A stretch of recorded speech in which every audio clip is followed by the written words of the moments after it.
దయచేసి గమనించండి. మత్తయి సువార్త 24వ అధ్యాయం 9వ వాక్యం. అప్పుడు జనులు మిమ్మును శ్రమల పాలు చేసి చంపెదరు, మీరు నా నామము నిమిత్తము సకల జనుల చేత ద్వేషించబడుదురు. అప్పుడు మీరు శ్రమల పాలు చేయబడతారు. శ్రమల పాలు. ప్రజలు మిమ్మలను శ్రమల పాలు చేస్తారు. అధికారులు మిమ్మలను శ్రమల పాలు చేస్తారు. దేవుని కొరకు బ్రతికే నిన్ను, దేవుని కొరకు నిలిచే నిన్ను, భక్తి జీవితాన్ని స్థిరముగా చేపట్టిన నిన్ను శ్రమల పాలు చేస్తారు అనేటువంటిది ఈ చదవబడిన వాక్య భాగంలో ఉంది. అంత్య దినాలలో ఈ సంభవాన్ని మనం చూస్తాం. రాకడ దినాల్లో ప్రభు కొరకు సిద్ధపాటు కలిగినటువంటి ఆత్మీయ పిల్లలకు ఈ విధమైన శ్రమలు ఎదురవుతాయి. నాకు తెలిసి శ్రమల పాలు అంటే 2 రకాలుగా ఉంటాయి. ఒకటి, భౌతిక పరముగా మనం చేసే తప్పుడు పనులను బట్టి, మనం జీవించే విచ్చలవిడి జీవితాన్ని బట్టి, మనలో పేరుకుపోయిన అహంకార స్వభావాన్ని బట్టి స్వతహాగా మన మీదకి వచ్చే శ్రమలు ఒక విషయం అయితే, ప్రభు కొరకు నిలిచి, ప్రభు కొరకు సాహసించి, ప్రభు నామము కొరకు ప్రయాసపడి రాకడ విశ్వాసులుగా, నిత్య జీవానికి వారసులుగా వారి జీవితాన్ని నిలబెట్టుకున్న వారికి ఎదురయ్యే శ్రమలు మరో విషయం. 2 రకాల శ్రమలు. ఒకటి, లోక సంబంధంగా ఎదురయ్యే శ్రమలు. రెండవది, దైవికంగా ఉన్న వారికి ఎదురయ్యే శ్రమలు. లోకస్తుడుగా జీవిస్తూ,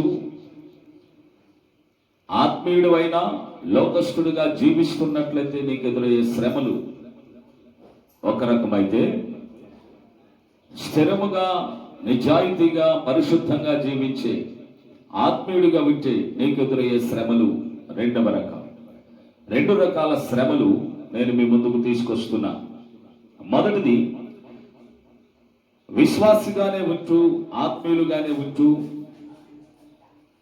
కాస్తంత లోక సంబంధమైన వాతావరణం వారిలో కలిగి ఉన్న వారికి ఎదురవుతున్నటువంటి శ్రమలు. ఆదికాండం 16వ అధ్యాయంలో 6వ వచనాన్ని చూద్దాం. అందుకు అబ్రహాము, ఇదిగో నీ దాసి నీ చేతిలోనే ఉంది, నీ మనస్సు వచ్చినట్లు దానికి చేయమని శారాయితో చెప్పాను. శారాయి దాన్ని శ్రమ పెట్టినందున ఆమె యొద్ద నుండి అది పారిపోయెను. చూడండి, ఆత్మీయులుగా ఉండి ఆధ్యాత్మిక జీవితాన్ని ప్రారంభించి కాస్తంత లోక సంబంధమైన వాతావరణానికి చోటిచ్చిన వీరి జీవితంలో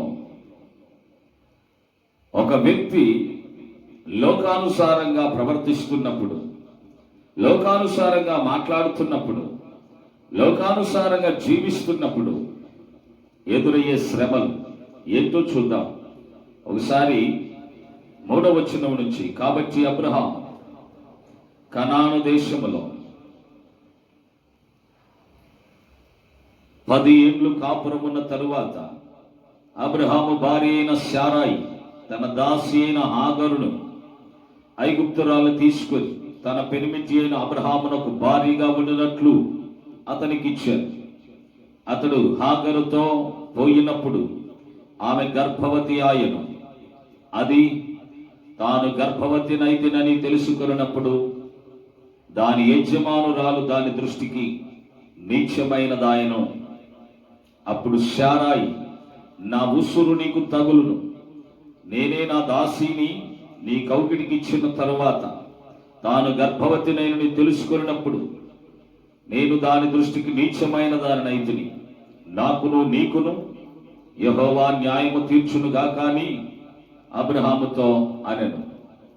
దేవుని వాగ్దానం పొందిన కుటుంబం, దేవుని కొరకు జీవిస్తున్న ఆత్మీయ కుటుంబం, దేవుని వాగ్దానం కాస్తంత లేట్ అయ్యింది. ఏంటా వాగ్దానమో మీకు తెలుసు. వృద్ధులైన మీరు ఖచ్చితంగా కుమారుడికి జన్మనిస్తారు. ఆకాశపు నక్షత్రాల వలె నీ సంతానము విస్తరిస్తుంది. సముద్రపు ఇసుక రేణువుల వలె నీ సంతానం ఉంటుంది అని అబ్రహాముకు దేవుడు వాగ్దానం చేశాడు. ఆ వాగ్దానం తన భార్యకు తనకు అంగీకారమే. సంవత్సరాలు గడిచిపోతా ఉన్నాయి. వాగ్దాన రుజువులు, దేవుడు చేసిన వాగ్దాన నెరవేర్పులు వారి కనుచూపు మేరలో కనబడడం లేదు. అప్పుడు శారా సొంత ప్రయత్నం ప్రారంభించింది. ఆ ప్రయత్నం ఏంటో తెలుసా? తన దగ్గర ఉన్న ఒక దాసి, ఐగుప్తీయురాలు హాగరు దాసిగా శారాయి దగ్గర పనిచేస్తుంది. శారాయికి వాగ్దానం చేసిన దేవుని పట్ల నమ్మకం ఉన్నప్పటికీ ఇంకా వాగ్దాన రుజువులు సంవత్సరాలు గడుస్తున్నా ఆ రుజువులు ఆమె జీవితంలో కనబడకపోయేసరికి ఆమెకు బిడ్డలకు తల్లిగా ఉండాలనే కోరిక, బిడ్డలు ఎత్తుకొని ఆడించాలి, సంతోషంగా బిడ్డలతో గడపాలి అనే కోరిక ఆమెలో రోజు రోజుకు పెరిగిపోవడం చేత ఆమె అనుకుంది, నేను తల్లినవుతాను అని దేవుడు చెప్పాడు. వాస్తవానికి నా దగ్గర వయసు కాదు, వృద్ధురాలనైపోయాను. ఒకవేళ దేవుడు ఈ రీతిగా నన్ను తల్లిని చేయబోతున్నాడేమో అనుకొని తన దాసిని అబ్రహాముకిచ్చి పెళ్లి చేసింది, భార్యగా ఉంచింది. ఈమె నీకు ఇక భార్యగా ఉంటుంది, ఆమె ద్వారా నాకు సంతానాన్ని నువ్వు అనుగ్రహించు అని హాగరును అబ్రహాముకు భార్యగా అప్పగించింది. ఆమెను దగ్గరకు తీసుకున్నటువంటి అబ్రహాము ఆమెకు గర్భవతి అవ్వడం చూశాడు. ఆ హాగరు కూడా గర్భవతి అవ్వడాన్ని గమనించి ఇక యజమానురాల్ని నీచంగా చూస్తుంది, చాలా తేలిగ్గా మాట్లాడుతుంది, నిర్లక్ష్యంగా ప్రవర్తిస్తుంది. ఒకప్పుడు ఆ యజమానురాలికి భయపడేది, ఒకప్పుడు ఆ యజమానురాలి మాట వేదవాక్కుగా అంగీకరించేది.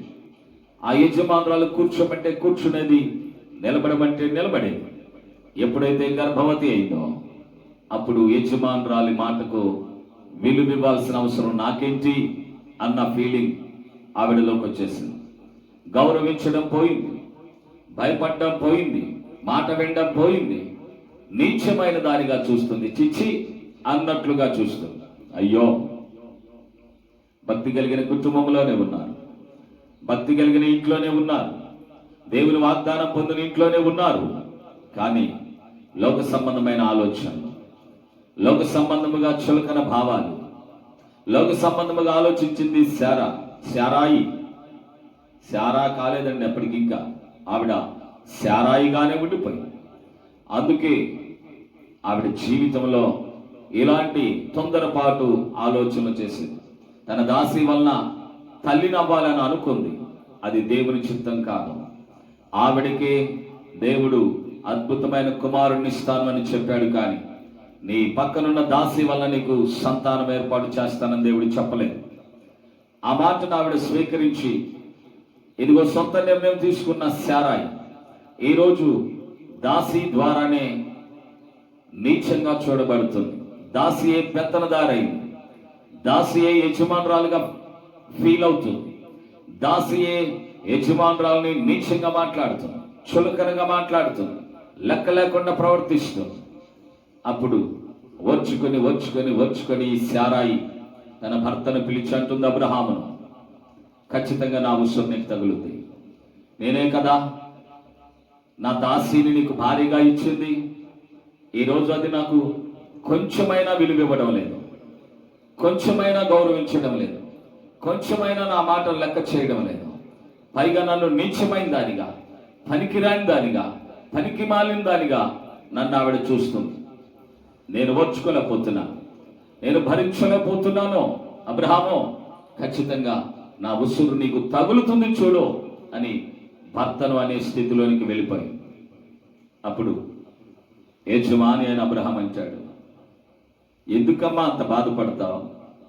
ఆవిడ నీ ఎదుటే ఉంది కదా, నీవేమైనా చేసేసాయి, ఆవిడని ఏం చేసినా నేను మారు మాట్లాడను, నీ చేతుల్లోనే ఉంది, నీ ఇష్టం వచ్చినట్లు చేసుకో ఆవిడ్ని అన్నప్పుడు శారా ఏం చేసిందో తెలుసా? హాగరును శ్రమల పాలు చేసింది. శ్రమల పాలు చేసింది. హాగరు శ్రమల పాలు చేయబడుతుంది. శ్రమల పాలు చేయబడుతుంది హాగరు. ఇటువంటి వారు చాలా మంది ఉన్నారు. సడన్ గా ఐశ్వర్యం వచ్చినప్పుడు, సడన్ గా అభివృద్ధి వచ్చినప్పుడు, అనుకోకుండా కలిసి వచ్చినప్పుడు, అనుకోకుండా అన్ని అమిరిపోయినప్పుడు కళ్ళు నెత్తికెక్కి ఇష్టం వచ్చినట్లుగా ప్రవర్తిస్తే, ఎవరిని ఎలా సంబోధించాలో, ఎవరికి ఎలా గౌరవాన్ని ఇవ్వాలో, ఎవరిని ఎలా ఘనపరచాలో తెలియకుండా ఇష్టం వచ్చినట్లుగా మాట్లాడితే, నోటికొచ్చినట్లుగా ప్రవర్తించి మాట్లాడితే, ఖచ్చితంగా ఇదిగో నీవు చేసిన ఆ తప్పిదముల వల్ల, నీకొచ్చిన అహంకారం వల్ల, నీవు కలిగి ఉన్న నిర్లక్ష్యం వల్ల, నీకేర్పడిన ఎదుటివారి పట్ల చులకన భావం వల్ల శ్రమల పాలు చేయబడతావు. శ్రమల పాలు చేయబడతావు. నీ స్వయంకృత అపరాధం వల్ల నీవు శ్రమల పాలు చేయబడతావు. శ్రమల పాలు చేయబడుతున్నప్పుడు దేవుడు నన్ను శ్రమల పాలు చేశాడని, దేవుడు నన్ను శ్రమలకు అప్పగించాడని అనొద్దు. అది నీ స్వయంకృత అపరాధం. నీవు ప్రవర్తించిన ప్రవర్తన ఫలితం. ఎదుటి వారి నుండి నువ్వు శ్రమలు అనుభవించక తప్పదు. అటువంటి శ్రమల గుండా నువ్వు వెళ్తున్నావు. దేవుణ్ణి నిందించుకో. వీలైతే అటువంటి పరిస్థితుల గుండా నువ్వు వెళ్తున్నప్పుడు గ్రహించు, ఇది నీ తప్పిదమని, ఇది నీ అహంకారానికి నిదర్శనమని, ఇది నీ మూర్ఖత్వానికి పరాకాష్ఠని గ్రహించి మార్పు చెందడానికి ప్రయత్నించు. తగ్గించుకొని పశ్చాత్తాపడి ప్రభువా నన్ను క్షమించు అనడానికి ప్రయత్నించు. కానీ దేవుణ్ణి కానీ శ్రమల పాలు చేస్తున్న వారిని కానీ నిందించడానికి ప్రయత్నించుకొని మనము చేస్తా ఉన్నాను నీకు ప్రేమతో. రెండో విషయాన్ని నేను మీతో పంచుకుంటాను. ఇదే ఆదికాండం 29వ అధ్యాయంలో మరొక చిన్న విషయాన్ని నేను మీ ముందుకు తీసుకొని వస్తాను. 29వ అధ్యాయము 32వ వచనం. ఒక స్త్రీ ద్వేషించబడతా ఉంది ఆ ఇంట్లో. కారణం ఏంటంటే ఆమెకున్నటువంటి అనారోగ్య పరిస్థితి. పుసికల్ల బ్రతుకు ఆమెది. అందము లేదు, సరైన ఆరోగ్యం లేదు, చాలా బలహీనురాలు. అయినప్పటికీ వివాహం చేయబడింది. వివాహం చేయబడిన ఈమె ద్వేషించబడతా ఉంది. చూద్దాం రండి. 32వ వచనం. లేయా గర్భవతి అయి కుమారుని కని యెహోవా నా శ్రమను చూసి ఉన్నాడు గనుక నా పెనిమిటి నన్ను ప్రేమిస్తాడు గనుక నా పెనిమిటి నన్ను ప్రేమించును గదా అనుకొని అతనికి రూబేను అని పేరు పెట్టింది. చూడండి 31వ వచనం కూడా. లేయా ద్వేషించబడుట యెహోవా చూశాడు, ఆమె గర్భాన్ని తెరిచాడు, రాహేలు గొడ్రాలుగా ఉండిపోయింది. లేయా గర్భవతి కుమారుని కంటుంది, యెహోవా నా శ్రమను చూసి ఉన్నాడు గనుక నా పెనిమిటి నన్ను ప్రేమిస్తాడు కదా అనుకొని అతనికి రూబేన్ అని పేరు పెట్టాడు. ప్రియులారా, ద్వేషిస్తున్నావేమో, ఎదుటి వారిని అకారణంగా శ్రమల పాలు చేస్తున్నామో, ఎదుటి వారిని చులకన చేసి మాట్లాడుతూ అకారణంగా వారిని శ్రమలకు అప్పగిస్తున్నావేమో, ద్వేషిస్తూ నీచంగా వారి విషయంలో ప్రవర్తిస్తున్నావేమో, వినో, వారిని దేవుడు చూస్తున్నాడు. నీ మనస్తత్వాన్ని కూడా దేవుడు చూస్తున్నాడు. నీవు అకారణంగా వారిని ద్వేషిస్తున్నావు కదా, కారణం లేకుండా చులకనగా మాట్లాడుతున్నావు కదా, జాగ్రత్త. నీ గర్భము దేవుడు మూసేస్తాడు. కొన్ని సంవత్సరాలు ఏడవాలి, ఏది మోయబడుతుందో నీకు తెలియదు.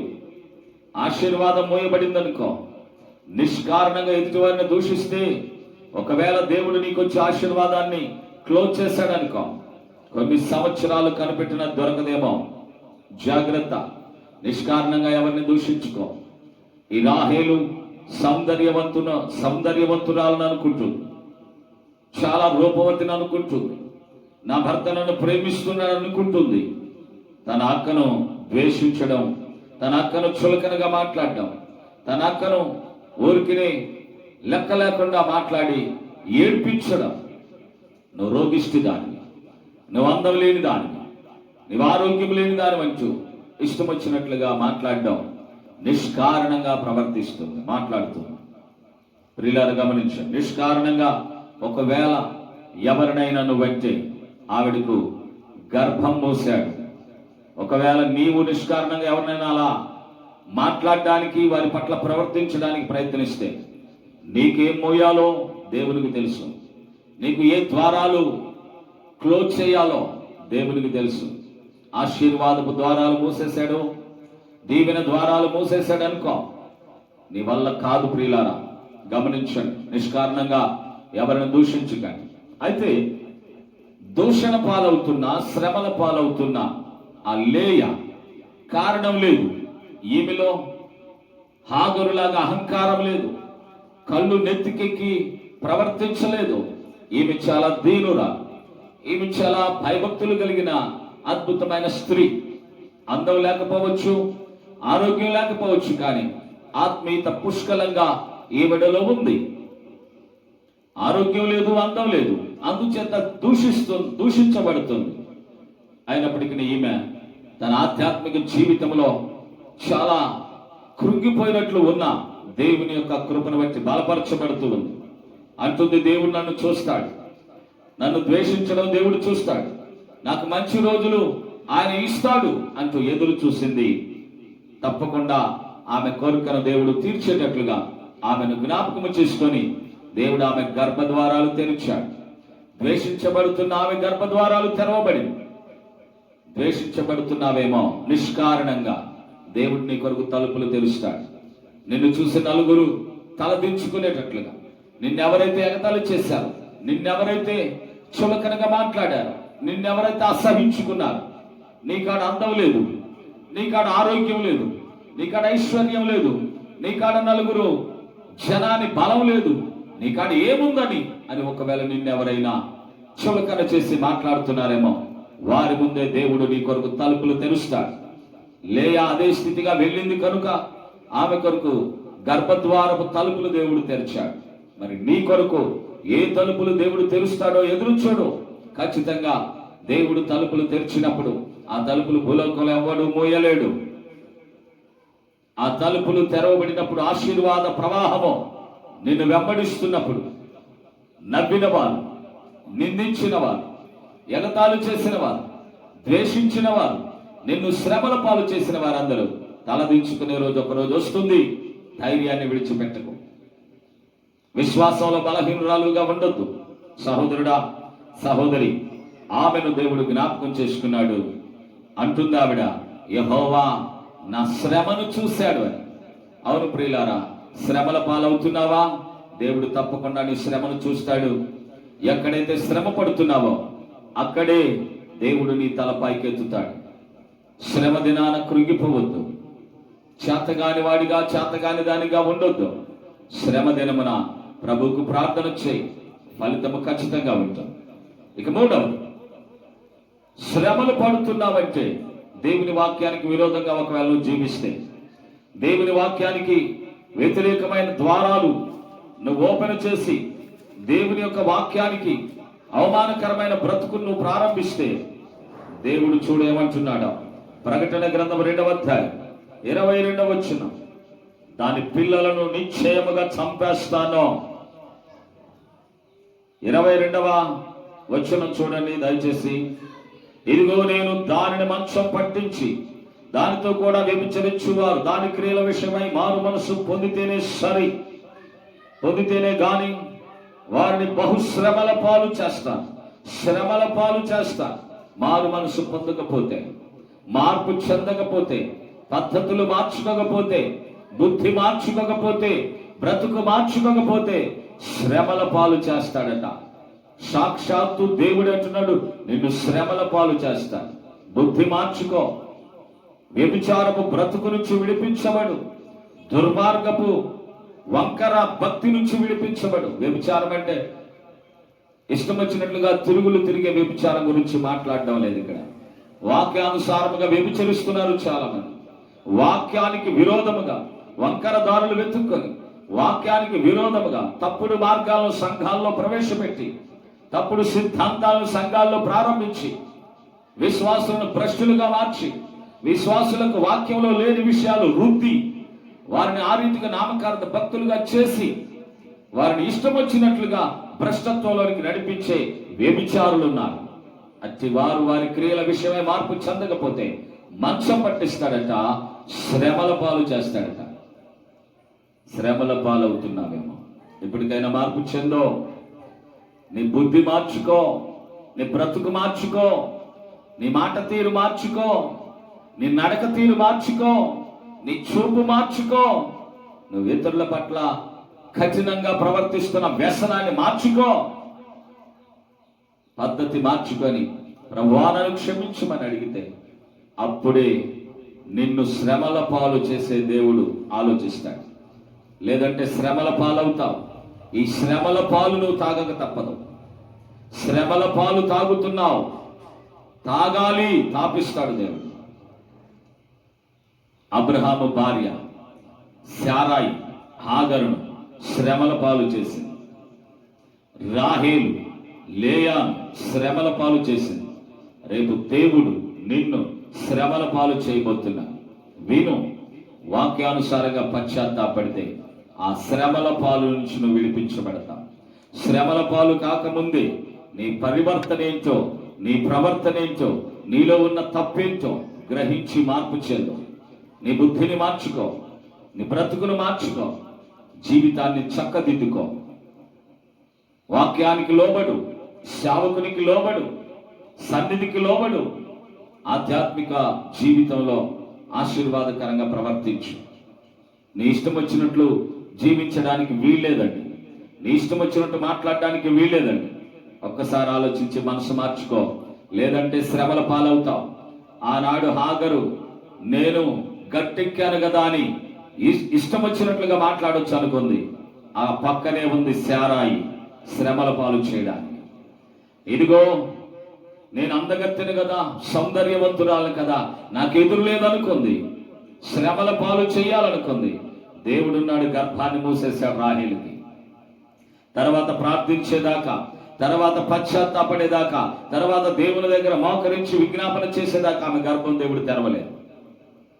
నువ్వు కూడా ఒకవేళ అలాగ అన్యాయంగా ఎవరినైనా శ్రమల పాలు చేస్తుంటే ఏదో ఒక ద్వారం నీ కొరకు మోయబడుతుంది. పశ్చాత్తాపడి ప్రార్థన చేయి. ప్రభు కనికరిస్తే నీ కొరకు తలుపులు తెరవబడతాయి. లేకపోతే నీ సంగతికి అంతే అవుతుంది. ఇదిగో నామకార్థ భక్తి బ్రతుకుతున్నావా? విశ్వాసనంటూ చెప్పుకుంటూ అవిశ్వాసములతో సహవాసం చేస్తూ, అన్యులతో సహవాసం చేస్తూ, ఇష్టం వచ్చినట్లుగా సన్నిధిలో జీవిస్తూ, ఇష్టం వచ్చినట్లుగా వ్యవహరిస్తున్నావా? ప్రభు వారు చూస్తున్నాడు. మంచం పట్టిస్తాడు, శ్రమల పాలు చేస్తాడు. ఆ శ్రమల్లో నుంచి కోలుకోలేవు. జాగ్రత్త. ఇప్పుడే తెలుసుకొని పశ్చాత్తాపడి ప్రభువా తప్పైంది, నన్ను క్షమించని అడగలిగితే దేవుడు తప్పకుండా నిన్ను క్షమిస్తాడు. శ్రమల పాలు కాకుండా తప్పిస్తాడు. ఈ శ్రమల పాలు తాగుతున్నట్లయితే దయచేసి ఒక్కసారి ప్రార్థన చేయి. ప్రభు నిన్ను శ్రమల పాలు తాగనీయకుండా బయటకు తీసుకొస్తాడు. వాక్యమను పాలు త్రాగు. వాక్యమనే పాలతో నువ్వు పెరుగు. వాక్యమనే పాలు నీకు ఆరోగ్యం. వాక్యమనే పాలు నీకు ఆశీర్వాదం. వాక్యమనే పాలు నీ కుటుంబానికి మేలు చేస్తుంది. వాక్యమనే పాలు నిత్య రాజ్యానికి నిన్ను నడిపిస్తుంది. శ్రమల పాలు తాగి క్షీణించిపోవడం అంత ఆశీర్వాదం కాదు, అంత మంచిది కాదు. ఒకవేళ ఆ స్థితి గుండా వెళ్ళక ముందే దయచేసి నీ తప్పులు ఒప్పుకొని ప్రభు దగ్గర పశ్చాత్తాపడు. దేవుని గట్టి కృప